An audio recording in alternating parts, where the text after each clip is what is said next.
Hello guys, I'm Alukosha.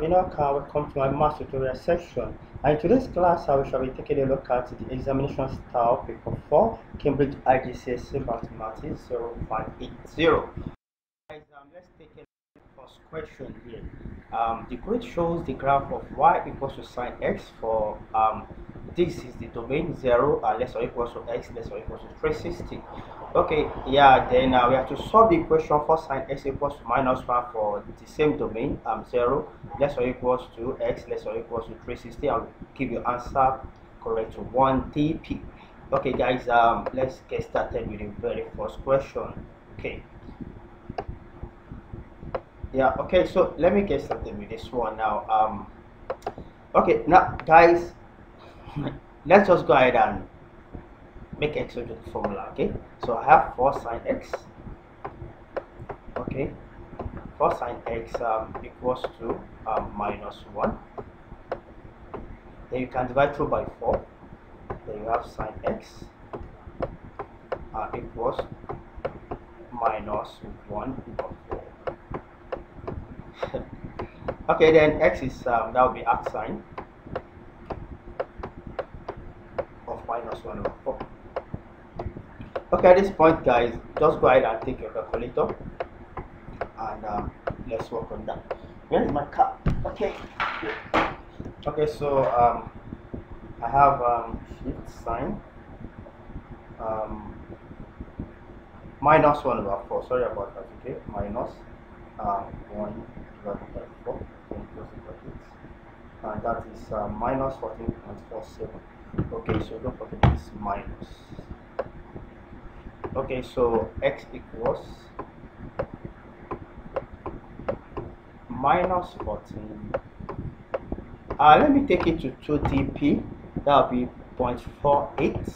Okay, 0.48.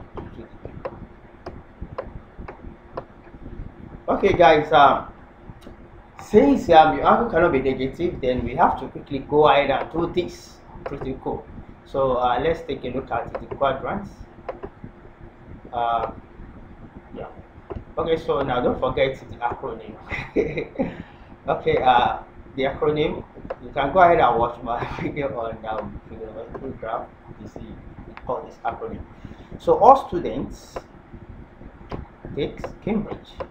All students take Cambridge exams. Okay, so you guys take Cambridge examination. So all students take Cambridge exam, and this is anti-clockwise. So all positive. So sine, cos, and tan positive here. Only sine positive here. Since sine is negative, it means that this means that this angle does not fall on this second quadrant, so it falls on the third and the fourth quadrant. So it will be positive here on the third and fourth quadrants. So we have 14.48. Okay, so don't forget that this one you are going to that will be theta plus 180 or 180 plus theta. I don't want to write it. Yeah, let's just take it as 180 plus theta. 180 plus theta. This is actually 180 minus theta, and this is 360 minus theta on the fourth quadrant. Okay, so now what do we have now? So for this to be positive, then we are going to have x. We have the following value equals to 180 plus 14.48. 180 plus 14.48. So that is 194.48. So let's just take it to 1 dp. That will be 195, right? So that will be 195. Let's take it to 1 dp. 194.48, 194.5. Sorry about that. Okay, so equals to this, or let me just write it because I need to manage my board. X equals to, so let's go ahead with 360 minus 14.48 now. 360 minus 14.48, that is what? 345.5 or 345, 345. Okay, 0.5. Okay guys, that's solution to the very first question. So I need to manage my board guys. So let me go ahead and do my it. Okay, so this is the very first one. So let's kick off with the second part here, B part. Okay, so here says that on the grid, sketch the graph of y equals x for this domain. Okay, guys, don't forget that in tree graph, guys, let's just go ahead with the general wave equation. Okay, so for sine graph, because I need to sketch for cos, so I don't need sine. This is sine already, so let's focus now. So that'll be y. I write it here. Yeah, it's cool. Y equals to a sine bx. You can use lowercase, you can use uppercase. I don't know. I think I'm good with this. A sine bx plus c. Okay, let me just explain my parameters. Okay, so yeah, let's go ahead and do that. So this is actually the amplitude. Okay, and this is coefficient of x. So but I can tag that that's same thing as it affects the period. Okay, so it determines the number of turns for to complete the domain. You can see the domain, this is 0 to 360, so I should have a full a circle to complete 360. So I'm going to have one complete circle for this domain. Okay, so that is B, and this is vertical shift. Okay, so something about vertical shift is that for sine graph actually originates from the vertical shift, and we can look at this one now. The vertical shift is 0, but cosine graph originates from the maximum. Okay, so I am to sketch maximum. Okay, so that's amplitude, and this vertical shift. What else, guys? I don't need to write everything here. Okay. Yeah, this amplitude anyway. Let me just put the amp. Okay. This is Vs vertical shift. Okay.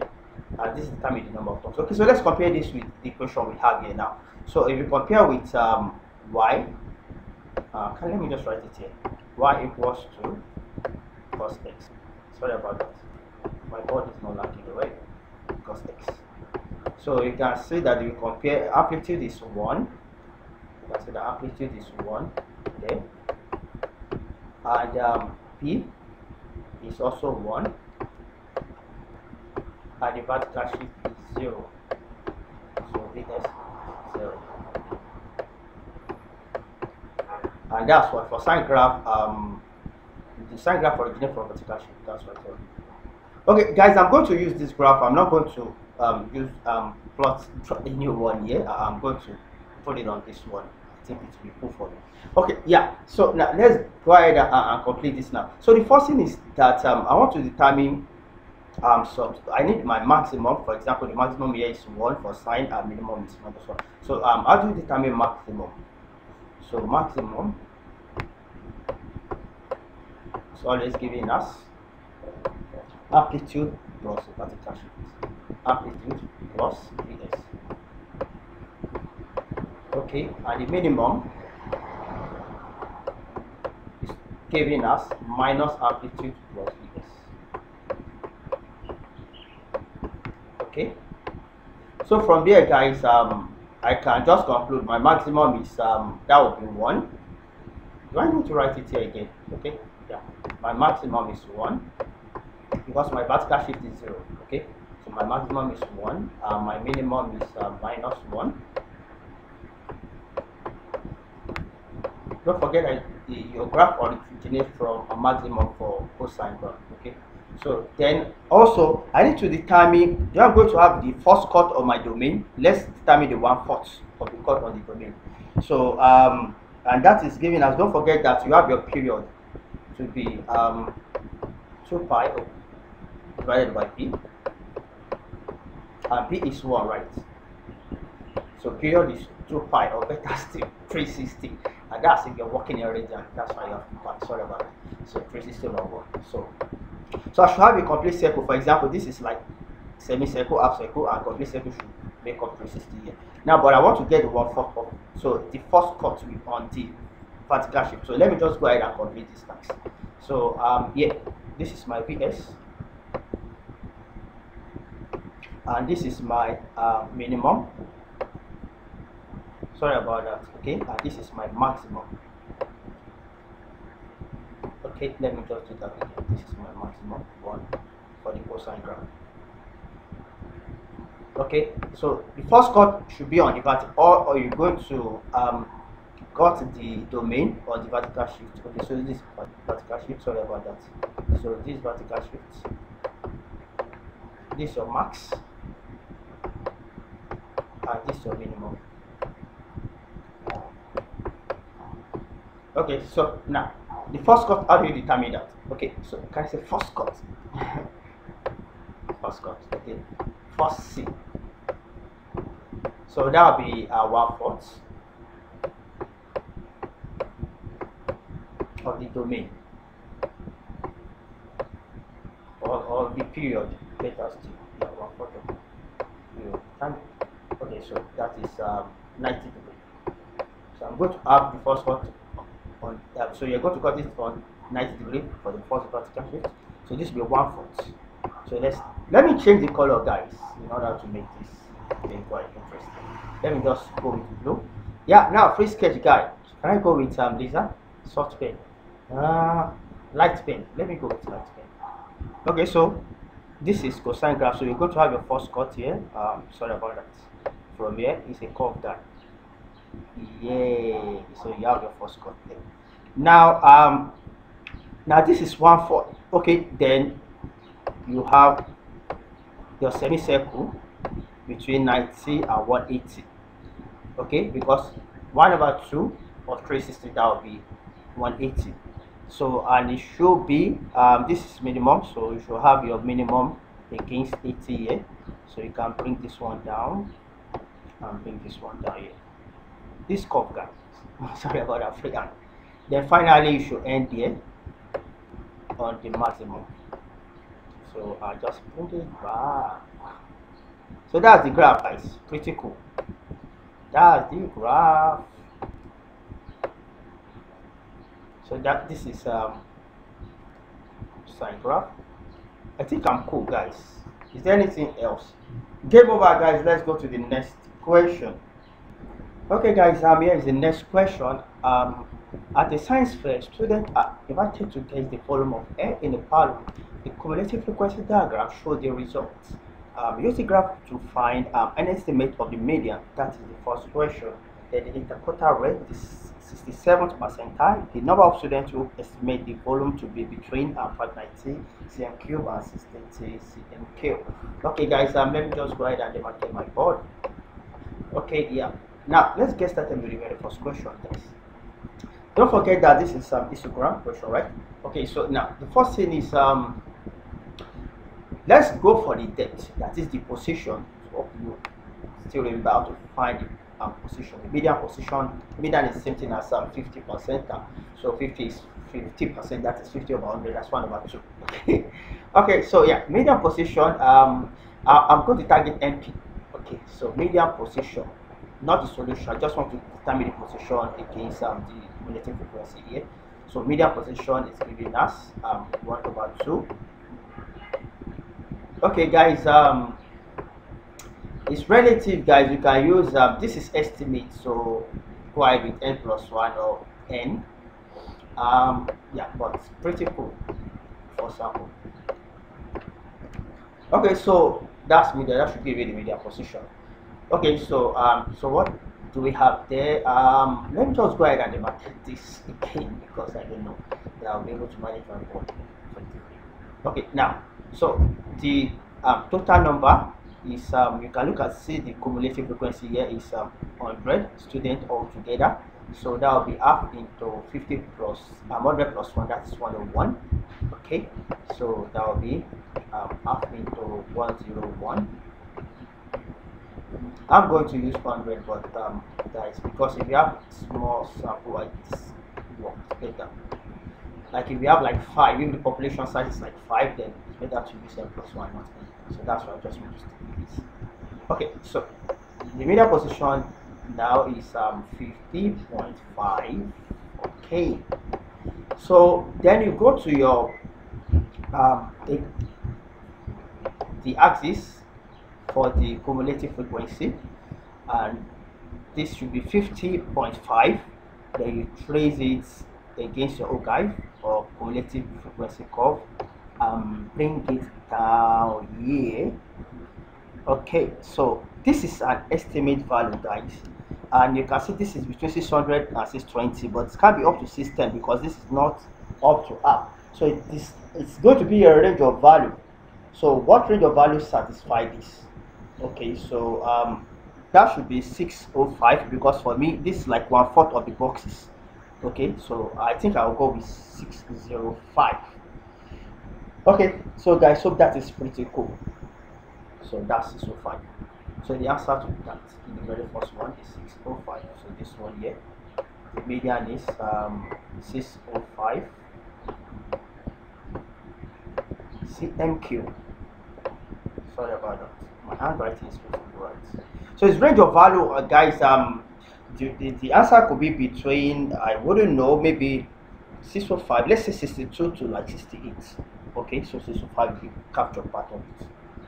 Okay, so yeah, that's the solution to that. Okay, let me just do something. Let me go ahead and put the solution to that in the rectangular box. Okay, so the median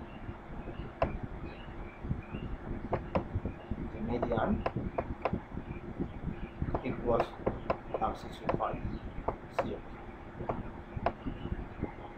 Don't forget, you just use the formula to calculate the position of depth, the median depth. Okay, so now the second one is interquartile range. Okay, now how do you find the interquartile range, guys?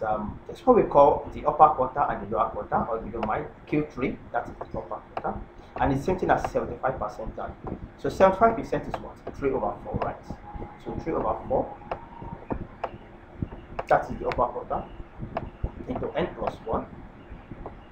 That will give you the position of the upper quarter. Okay, so I'm going to pick up my calculator and do 3/4 into 51. Sorry, 3/4 into 101. That's 2. Sorry about that. So 3/4. I can also do into 100. Okay. Let me just go ahead with 100. Okay, I don't want decimal value. That is 75. So the upper quarter, the depth for the upper quarter position will be 75. And let's go ahead and complete that first. So this one, go to your cumulative frequency axis and 75 there. That should be in between 70 and 80. So this should be halfway. Don't forget it is an estimate value, so you're going to get the range of value. Then bring it down. So that should be, I think it's midway too. So that should be between 620 and 640. I wouldn't know. Can I just go with 630, guys? Okay, let's just go with 630. Okay, so the upper quarter is 630 CMQ. Q3. Yeah, let me just write Q3 there. Upper quarter. Yeah, let's just take it as Q3. Q3 is 75, right? How do I get 630? Sorry about that. Yeah, 630 CMQ. Okay, let's go for the lower quarter. Lower quarter is something as 25% time, and 25% is what? That is 1/4 in fraction. Okay, so 1/4. Guys, this is estimates. So let me just go with n plus 1, 2. Yeah, but I'm going to round up or round down or something like that. Okay, so that will be 25, guys. Yeah, that will be 25 because 25.5, something like that. Yeah. Okay. So that is n is 100, so that is 101. So yeah, that's 25, guys. Do I need to do that? Okay. So that should be 25. So the depth or the position. 25. So go to your cumulative frequency axis. And 25 there, that's in between 20 and 30, and raise it down to your archive, and that should be exactly 580. Is that 580? Yeah, I can't see very well. Like that's 580, guys. So that is 580. Okay, so the Q1 is 580. That is the lower, 580 CMQ. Okay, now guys, so the interquartile IQR, okay, the interquartile range is given as Q3 minus Q1. This answer to Q3, sorry about that, Q3 minus Q1. Guys, you have to be very, very careful. If you observe that, don't make mistake, because I've seen many students, they'll just go ahead and take away the depth, 75 minus 25, and they end up with 50%, and they end up with this answer. So you have to get the answer for your, find the depth for Q3, get the exact quantity you are dealing with, okay, then the depth for the Q1, then find the exact then you now take away the solution. So take away this, take away which one? Yeah, from this. So that will be 630 minus 580. 630 minus 580. So let me go ahead and pick up my calculator and complete that. Okay, 630 minus 580. 630 minus 580. So that's, for some reason, I just go 50. Yeah, it's cool. But guys, don't just go ahead and do 75 minus 25. So what, I see got 50. What are you talking about? It's just coincidence, guys. So yeah, cool. 50. So we should go 50. Yeah, it's cool. 50. So the answer is actually 50, right? Pretty cool. Yeah, this is not funny, guys. So this is 50 cm cube. Don't forget that this estimate, so can say in maybe, I wouldn't know, somewhere the range of value could be maybe between, examiner can mark like 48 to 52 or anything, I wouldn't know, but yeah, I know 50 will be captured as part of the answer though. Yeah, next question, C. I don't need to put that in my, let me just put 50 there. 50. Okay, yeah. So let me go ahead and put it in rectangular box. So that's solution to that's B, right? 50 cm cube, right? Sorry about that. Let me just name it cm cube. So follow cm cube. Okay, let's go ahead with the next question, and that's C. This is the 7th percentile. So just go ahead, 67 percentile, something like 67%. So that's 7 over 100. Okay, 67 over 100. So into n plus 1. 1 over. So that is the depth. I wouldn't know, can I just call that one Q67 or something like that? Okay, so let's just go ahead and do that. Guys, for some reason I think I'll just go with 67, because you can see this is just like approximately 67. Yeah, that's just it, guys. I think I don't need to use my calculator here. Approximately, just round down or whatever. This is 67. Okay, so yeah, this will just take off this. Wow, to use n, you can use n plus 1. But n plus 1 will always work even for very small population, maybe less than 10, 20. Okay, yeah. Okay, so yeah, guys, just go ahead and do this now. Go to the CF axis, 67. That will be quite, it's going to be closer to 70. Okay, trace it here and down. For some reason, I think this is going to be something like exact 620 for some reason. Yeah, something like that, 620 cm cube. So yeah, that's the solution. Let me just put that in rectangular box. Okay, so the solution be a range of this is my answer is 620. So you can, I wouldn't know, the examiner can give you something like 620, that is maybe from 618 to 622, something like that. Cool. So, okay, so 620 cm cube. Okay, finally let's go for question D. And this reads, the number of students who estimated the volume to be between 590 cm cube and 630 cm cube. So guys, how do you go about that? Okay, so now this time around you go to the volume as this. Okay, yeah, just go ahead and take this. I still need this arrow. So I want 590. So 590 should be somehow close. 590 is not in between this. Okay, yeah, 590 should be in between 580 and 600, guys. So let me just take it here. Okay, this is crazy down there. That's very close to 30, something like 32, because this is very, we can just take 32 or 33 is okay, but it's not up to 35. So 32 or 33 is okay. 33 or 32. Sure. Let's go with 32 or 33. We'll still get it right. Let's go with 33. So 75 minus 33 will give you what? That will be 40. So right. That's 42, right? Yeah. Let's just go with that. So that will be 42 students all together. 42 students. Okay, guys. Yeah, the examiner can actually, you can actually, I think the solution could be between, I wouldn't know, maybe 43, 42, 41, 40, like that. Okay, yeah, pretty good. That's the end of this session, guys. Let's go to the next question. Okay, guys, here is the next question. And function f of x equals 3x, and g of x is x squared minus 4, and h of x is 3 raised by x. So you have to find the inverse function. Okay, find f inverse of x.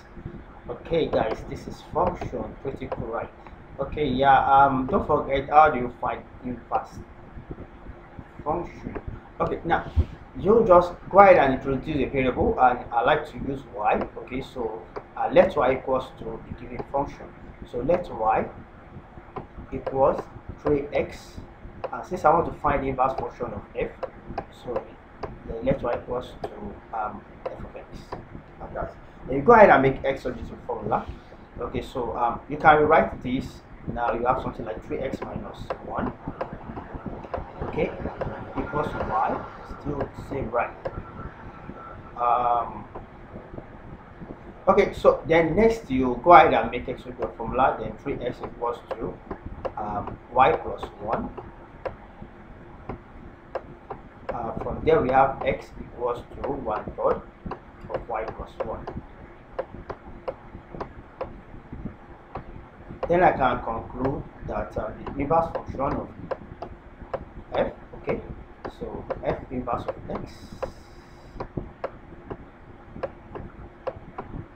equals to, so anyway you see variable y, just replace with x, okay, so 1/3 to x plus 1. So that solution will be very possible.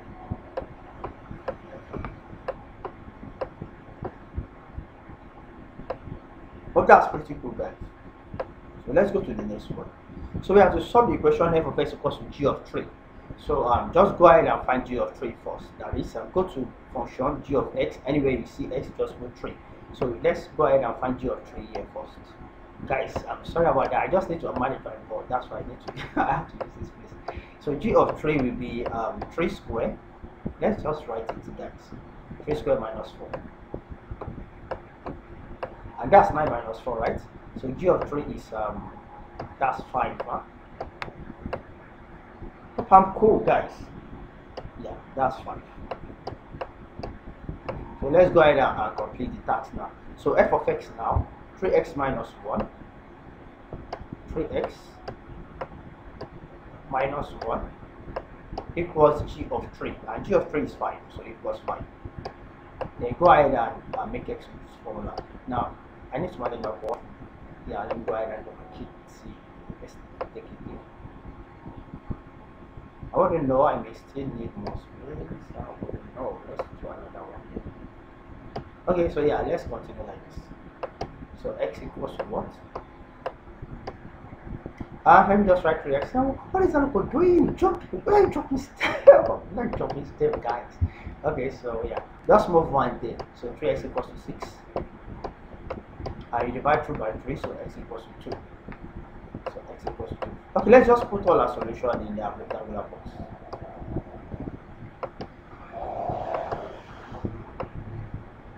So put all solution in the rectangular box. So first and second. Okay guys, let's go ahead with the next one. See. Okay, this one says we should solve the question h of x equals to inverse of 9, 1 over 9. So what is h of x? So h of x, that is 3 raised to x, equals to, you can write 1 over 9 as 9 inverse, okay? And 9 inverse, that's same thing as 3 raised to minus 2 guys.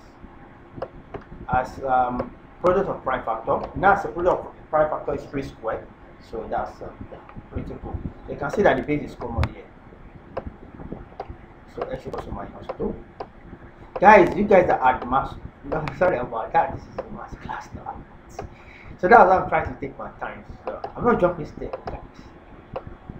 Hope you guys know how to do this. How to get rid of minus 2 here.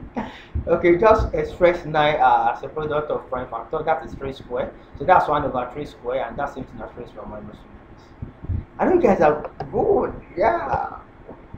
Don't tell me this. Oh, why is that to drop a step? Oh no. Okay, so the next question shows that g of f of x, this is a composite function, guys, and it equals to this. Okay, so we want to prove that this, we are going to get this solution. So let's go ahead now. Now, the first thing is that you go to g function. So anywhere you see x here, you put function f of x. So you replace anywhere you see x in g of x, you replace it 3 minus 1. So that's composite function.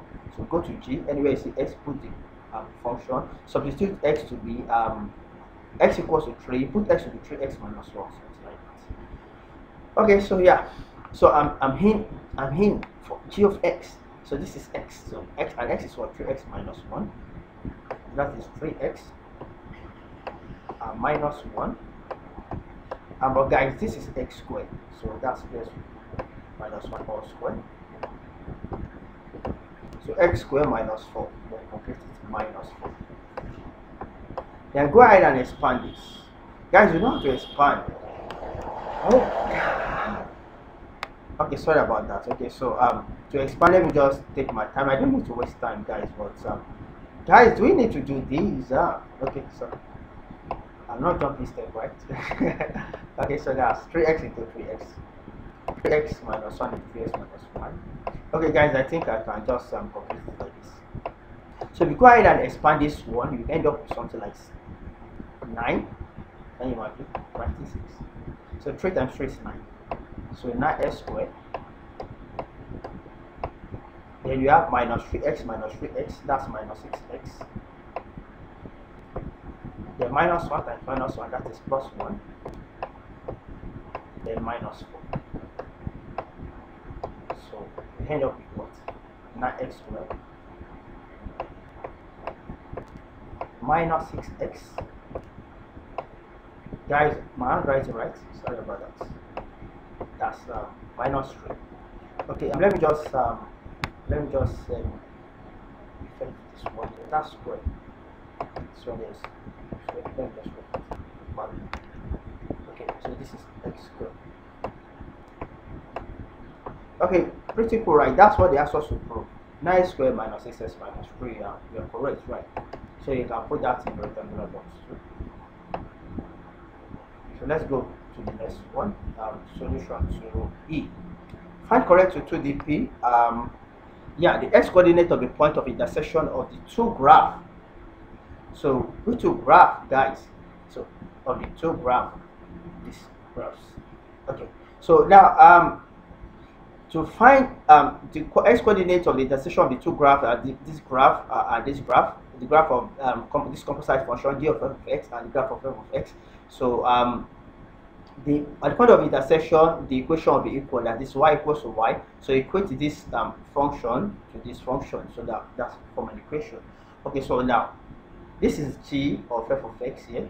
Let me just put it there now. This is solution to g. Yeah, g of f of x as the composite function. So now what we're going to do, just go ahead and equate that. I don't know. Is that the last question? Yeah, I can manage the board. I'm looking at, why did I put this one here for some reason? I don't know if I can take it up, guys. I think I'm going to, that space will be too small for. Can you? Thank you. Okay, so let's go ahead and do that. So I have 9x squared minus 6x. Yeah, sorry about that. Minus 6x minus 3. That is g of f of x equals to f of x. And what is f of x? 3x minus 1. So equals to 3x minus 1. So at this point, when the equation are equal, then we have the x coordinate of the point intersect. Okay, 3x minus 1. So I'll just collect like that, bring everything here and equal to 0. So that will be 9x squared minus 6x minus 3x, that is minus 6x, minus 3 plus 1, that is minus 2, equals to 0. You understand? So just bring this one here and bring this one here. So now if you look at what we have here, definitely the only way we can complete this, and looking at the solution here to depict them, can go for either completing the square or quadratic formula. I will go with completing the square, guys. I think I love that. So now step 1, just separate the variables and the using completing the square method, guys. I don't need to write that. I'm just using the using completing the square method. I don't need to write using completing the square method. Okay, so equals to 2. Why I put here? How am I like this? This is minus 6 minus, that's minus 9. Okay, sorry about that. Okay, this is actually minus 9. Okay, so this is 9. Oh my, I'm going to correct this thing again. This is minus 9. Okay, so yeah, let's go ahead now. Hope that is pretty cool. Minus 6x minus 3x is minus 9. Okay, so equals to take that one there, 2. So 9 is common. I can factor 9 out. So 9 into that. Is that the last question? I need to manage my board, guys. This time around, I think I need not to. I don't want to jump step. Sorry about that, guys. So you divide through by 9, something like that. So you have x squared minus x, okay, equals to 2 over 9. Hope you understand this. I'm using completing the square method. So half of coefficient of x, that is coefficient of x here is 1, so that is minus half. And you complete square on the right hand side, so you add what? Square of minus half, that is 1 over 4. So you have 2 over 9 plus 1 over 4.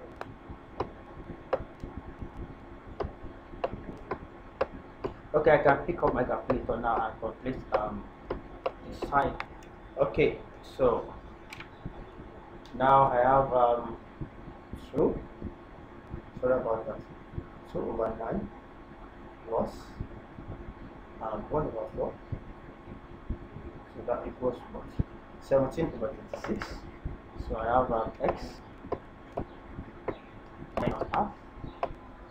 Okay, guys, just take root of both sides, equals to plus or minus root. I think I'll just, since 36 is the perfect square, and my side 17 over 36, so I can have root 17 over 6. Okay,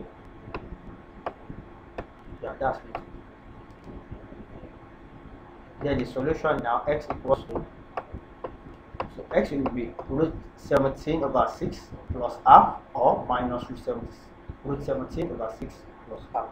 So let me just go ahead with this one now. Square root of this 4 minus root 17 over 6 plus half. So just put minus at the back of 17 over 26 minus equals to minus 0.187. So that is minus 0.19 or minus 0.19. Okay, so if you don't mind, just go ahead and put that in the terminal box. Okay, finally, what's the last question there? Hope I'll be able to complete the last question. Manage this board, guy. Okay, so yeah, let me use this line there to go on.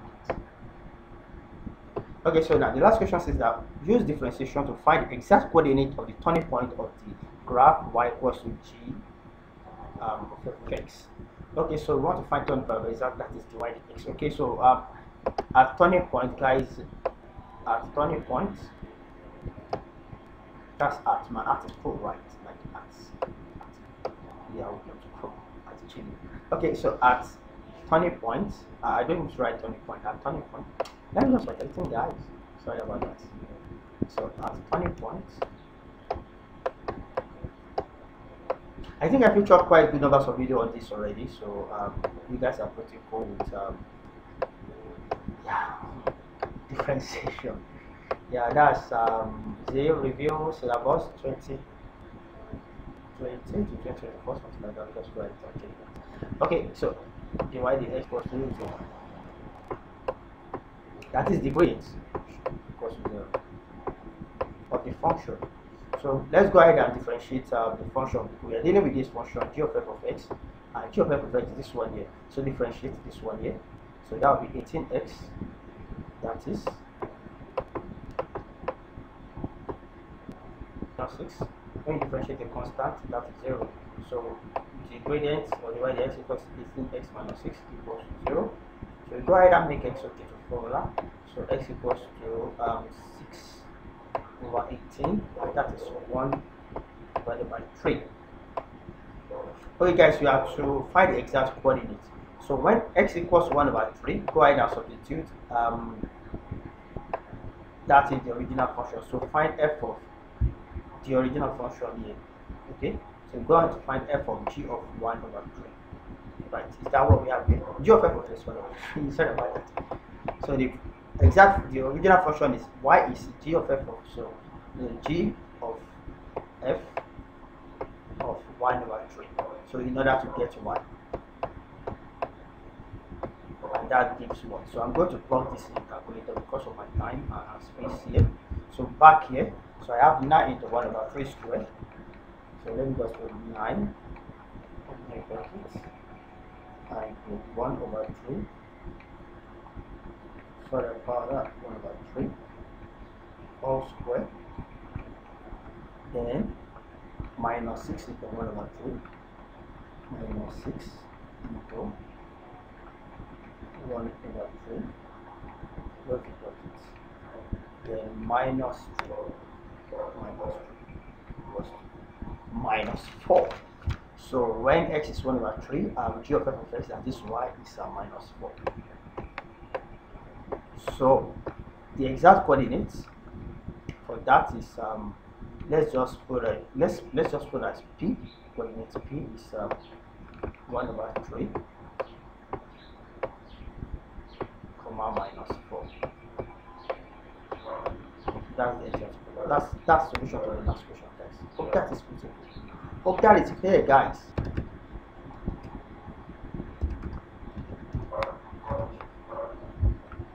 Okay. On each of the first 2 holes on his golf course, a golfer can take 3, 4, 5, 6, 7, or 8 strokes. All outcomes are equally likely. Consider these 2 holes only. So it will draw a possibility diagram showing all his possible score and totals. Okay, so let's get. I think this should be pretty cool for it. And I need this. Okay, so let's see what we have now, because we have first 2. So this will be the first one. Horizontal vertical. Okay, so what do we have there? So I have 3, 4, 5, 6, 7, 8. Then for the second one, we have 3, 4, 5, 6, 7, 8. So what we have here now, what is probably that total? So since you are going to do total, so the operator here should be sum. Guys, this is not my operator. So this is something like 3, 3. So yeah, 3, 3, that will be 6. Total here will be 6. Total here will be. Okay, sorry about that. So total here will be 6. That's 3 plus 3. So 3 plus 4, 7. You can just continue like that. 8. Here will be 9. 10, there will be 11.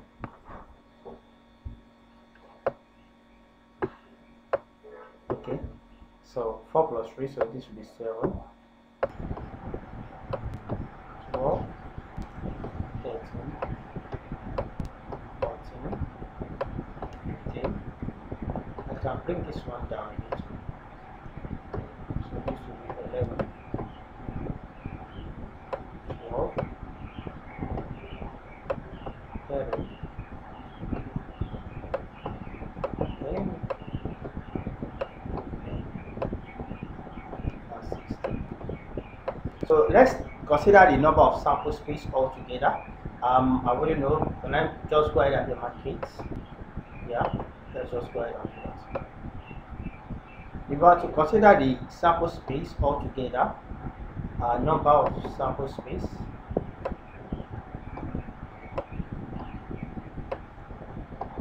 so that is 1, 2, 3, 4, 5, 6. 1, 2, 3, 4, 5, 6. So 6 by 6, that is 36. Okay, 36. So sample space is 36. So we count everything all together of 36.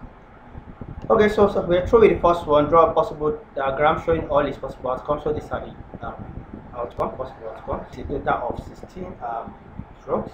Okay, 16 strokes. Okay, that's 16. That's 1. Number of possible outcomes for 16 is 1. 16 of 1. Then out of 36. So probability 16 strokes. So let me just put P16. Okay, I don't know, is this thing? Okay, P16.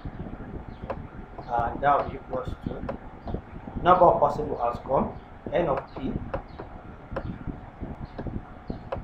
is 1. Plus 16 of 1 out of 10, not 36 plus 2. So that will be 1, 36.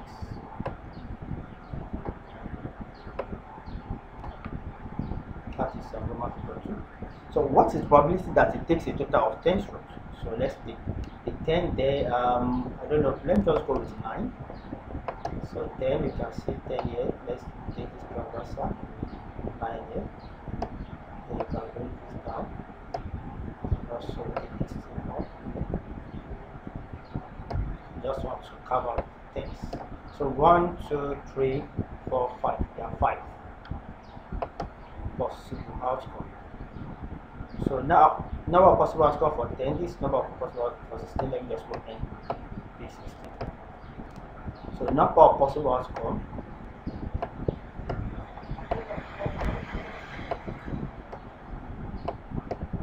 for 10 strokes is 5. The total number altogether is 5.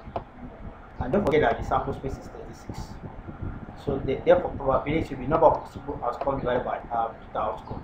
So that will be 5 over 36. Let me just write the answer again. So this here will be 5 over 36.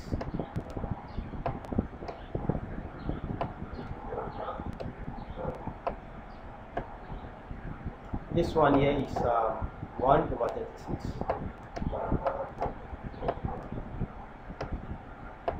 And last question says that what is most likely total? Most likely total. So that let's go this diagonal 1, 2, 3, 4, 5, 6. This 1, 2, 3, 4, 5. So that is 11. So 11 because we have 6 possible outcomes. So what's the most likely outcome? That is 11, right?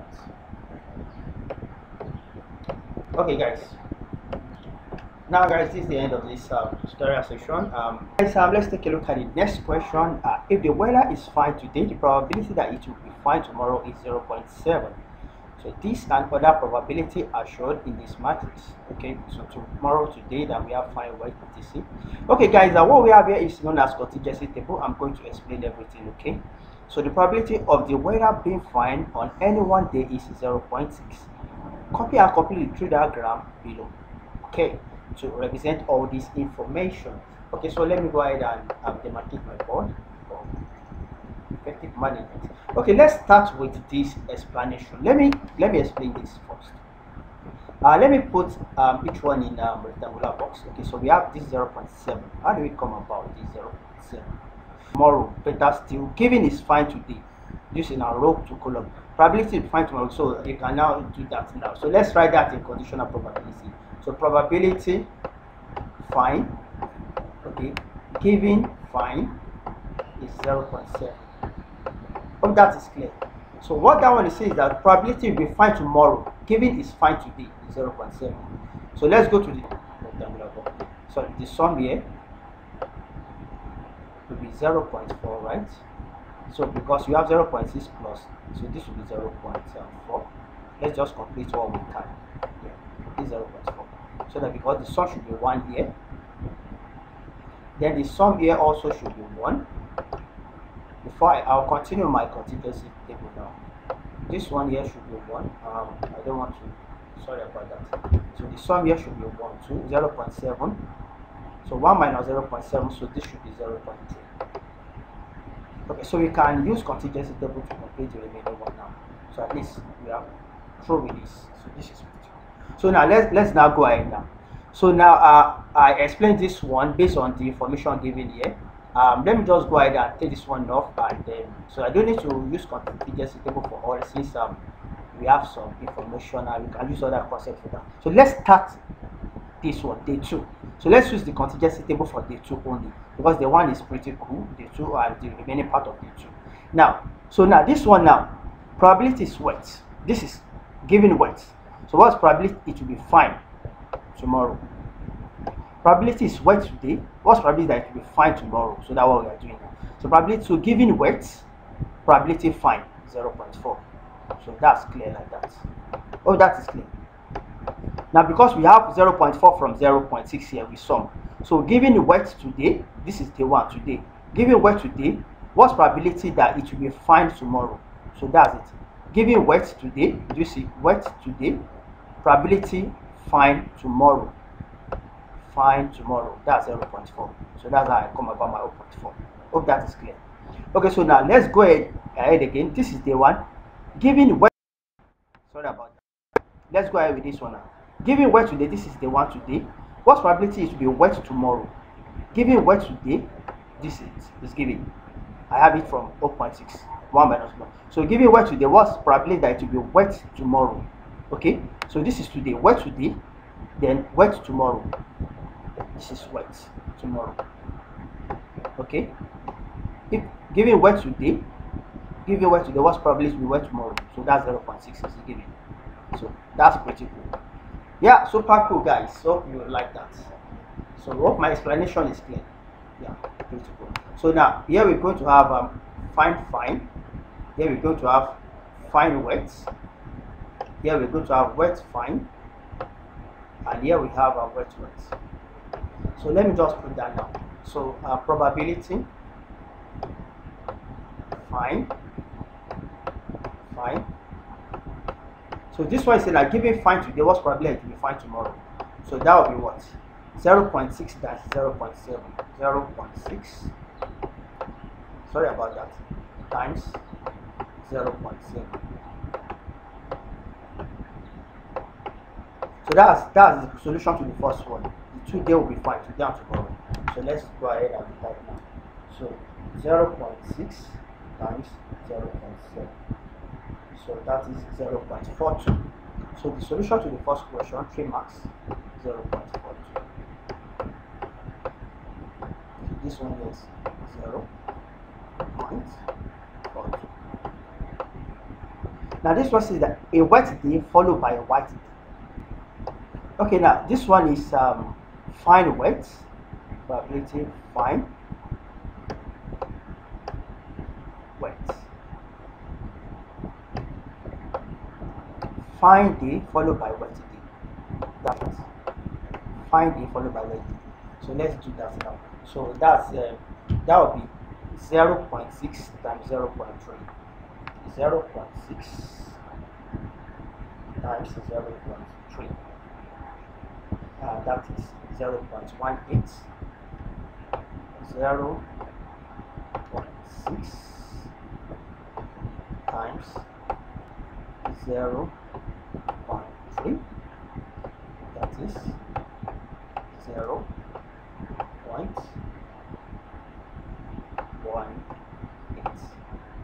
Okay, but there's no question to that effect. Let's go to the next one. Probability, wet day, this one, wet day followed by fine day. Wet day followed by fine day. And that's the question we have here. A wet day followed by fine day. So wet day 0.4 followed by a fine day 0.4. So 0.4 times 0.4, that is 0.16. So the solution to this one is 0.16. 0.16. Hope that is clear. Yes. Then the last question says that one fine day and one wet day. Okay, let me just complete this one, even though this we don't need this though. This is wet day followed by wet day, and that would be 0.4 times 0.6. Okay, and that is what? That's 0.2. Okay, but you are not asked to find calculate this one. Okay, so let's go for the last question now. One fine day and one wet day. So now, probability one fine day and one wet day, that is probability. We can have something like fine wet, either way. So fine today, then wet tomorrow, or we can have probability wet today and fine tomorrow. That's the implication. One fine day and one wet day. So now if you look at this one, probability fine wet is 0.18. That's 0.18, or that is plus probability and its multiplication. Okay, wet fine, that is wet today, fine tomorrow, that's 0.16.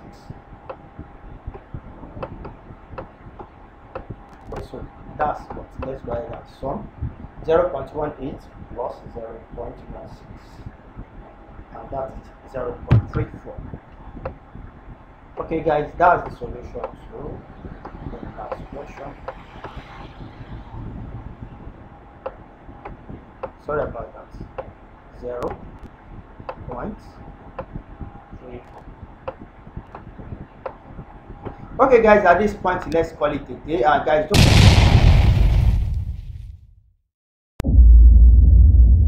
Hello Aluko. Can you help publish the video? I'd like to go over it again after the class session. I will really appreciate if you can feature more GCSE, IGCSE examination style questions to enhance our learning. I mean, if possible, all contents required by the examination board for us to gain a deeper understanding of the syllabus, aims and assessment objectives. Hello guys, immediately after this session, the video there are quite good numbers of maths, additional maths, ICT, robotics and coding videos on my YouTube channel that will help you guys enhance your learning. If you find any of my resources and contents useful and cool enough, just go ahead and click like. Also, do well to hit the red button to subscribe to my channel for auto update of subsequent videos. It's free. Love you guys. Do have a great day ahead. Now, let's end with this note. Break the streets.